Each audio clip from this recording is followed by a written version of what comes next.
You just started a new world and you want to learn some tricks like what's the best fuel, or how to make the easiest base no mob can reach? Today we're going to be showing you 25 cheap Minecraft hacks that you can use in your survival world. You already knew that lava can be super useful in the game. Well, with the latest updates, lava can actually be cheaper than coal. Crazy, right? Now, let me show you how to set up a cool lava farm using dripstone. It's easy to do and will save you a ton of resources. So now you can enjoy all the fiery power of lava without worrying about running low and going to the nether. Gosh, I hate that place. I hate the nether too. I can't even do my water bucket clutches in there. But what if we were left with one bucket and we needed to make a sugarcane farm? Well, growing sugarcane efficiently in Minecraft can be tricky, but Pablo has the solution. Just dig the ground like this and place a single block of water in the center, and the water will spread evenly throughout the design, allowing you to plant sugarcane at maximum capacity and harvest a ton of sugarcane. Now I know that you can't smelt sugarcane, but listen to this. Furnaces are great for cooking food, but let's face it, they're not exactly eye-catching. But did you know that using item frames and rails, you can transform your plain old furnace into a stylish grill that'll add some flair to your base? So if you want to cook in style, this trick is for you. Clearing out deep slate can be quite a challenge for your tools, but there's a clever trick to make it much faster and cheaper. By heading down into the deep dark with a couple of blocks of moss and bone meal, you can revolutionize the process. Just place down the moss, use bone meal to convert the deep slate, and then instantly mine that moss with something as low tier as a stone hoe. It's truly a win-win-win situation. It's cheap,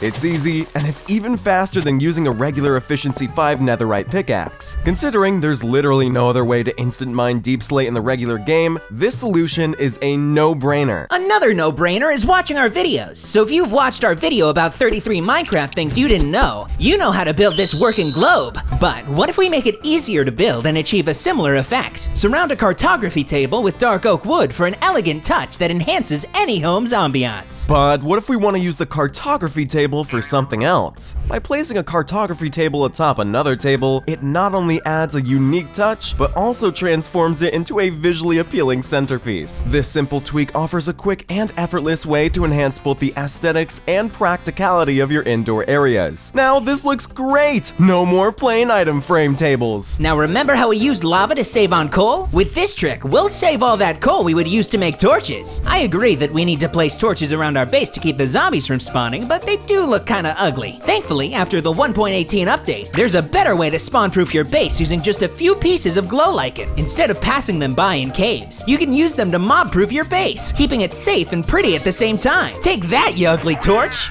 Do you want to make a platform out of stone, but you don't have silk touch yet? Here's a clever trick you can use to do it. Just use lava buckets. Instead of mining for stone blocks or using a silk touch pickaxe, simply grab a lava bucket and pour it all over large bodies of water. The intense heat instantly transforms the water into stone, giving you a ready supply without all the digging. This not only saves time, but also eliminates the need for a specialized tool, making it a cost-effective solution for your building needs in the game. So, next time you're in need of stone, consider using this handy trick to streamline your resource gathering efforts. Want to connect all your builds with rails, but some are across the ocean? This trick is a game changer. Use a minecart on soul sand bubbles. Soul sand bubbles shoot minecarts upwards, so if you strategically place them underwater, you can create a bouncing effect. This allows your minecart to travel across the water's surface for quite a distance. It might not be the smoothest ride, but it's definitely a cheap and effective way to get where you need to go without using so many precious resources. Okay, that is cool if you just need to go straight, but what if we want to go up? By using a water bubble column, you can create a vertical elevator for your minecart. Just place a bubble column beneath your minecart track, and when a minecart enters the column, the water will shoot you upwards. This method eliminates the need for long minecart tracks, saving both iron ingots and construction time. You can thank me in the comments of this video. What do you mean they should thank you? We don't even have 1,000 subscribers! If you find yourself without the materials to build a house for your bed, don't worry. You can actually sleep underwater. It might sound crazy, but it really does work. When you're stuck at night and can't sleep because of too many monsters nearby, just swim down to the bottom of the nearest lake or pond. Place down your bed and you'll be able to sleep in it just like usual. Plus, those pesky mobs won't be able to bother you underwater. They can't chase you or reach you fast enough to be a problem. It's a neat trick that sure comes in handy. But what if you're not near any rivers? Well, you can create a sleeping bag by placing slabs around the rim of a regular bed. It may not be as cozy as a plush mattress, but it gets the job done and makes it way more realistic since you still don't have a base. Plus, it looks extra nice when you're building something that looks like a camping trip. Did someone say camping? Well, for a good camping experience, you need a shelter. So, what is the fast and effortless way to build a shelter in Minecraft? Just plant a circle of saplings around the perimeter and then let them grow into trees, forming the walls and roof of your basic yet functional shelter. Now, when the night comes, you and your friends are going to be safe from those stupid mobs. Haha, you can't climb up here! Ah! Who says pets can't have their own cozy spots? Here's a neat trick. Place a birch trap door in a corner and add an item frame with some food nearby.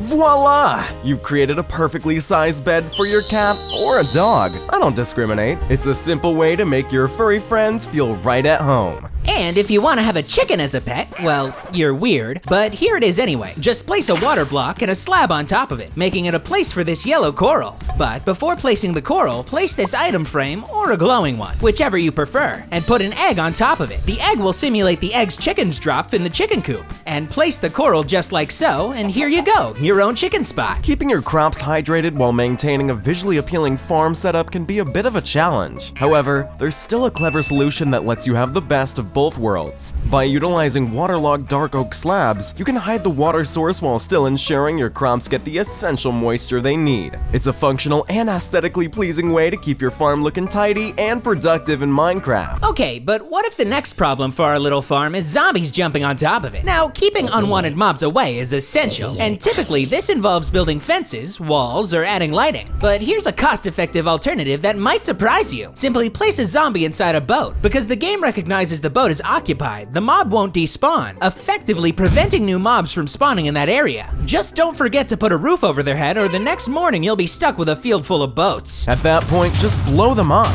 But if someone wants to blow up your house, you need to protect it. Typically, you turn to obsidian, which is strong, but requires a lot of resources. However, since you're watching this video, here's a game-changing alternative for blast proofing. Since Minecraft 1.19, waterlogged leaves have become explosion-proof. By simply placing water over leaves, you can create a cheap and effective barrier against explosions. This trick is especially handy in the early game when obsidian might be hard to come by. Why is Pablo placing leaves over his house? Did the villager from the last episode damage his brain as well? Okay, since I threw away all my torches, let me show you the way I'm lighting up my base. For my light choice, I'm using an armor stand as a lamp. Yeah, I know it might sound ridiculous at first, but let's consider the benefits. Instead of using expensive blocks like glowstone or sea lanterns, we can achieve the same effect with just a piston and some slabs. It's a much more economical solution, don't you think? And I don't have to use torches in any of my builds. But one thing that we all need in all of our builds are trapdoors. And one creative use for the new mangrove trapdoors is crafting fantastic wheels for your wagons. With their unique design, mangrove trapdoors offer a more rounded look compared to traditional blocky wheels, injecting a sense of realism in our blocky builds.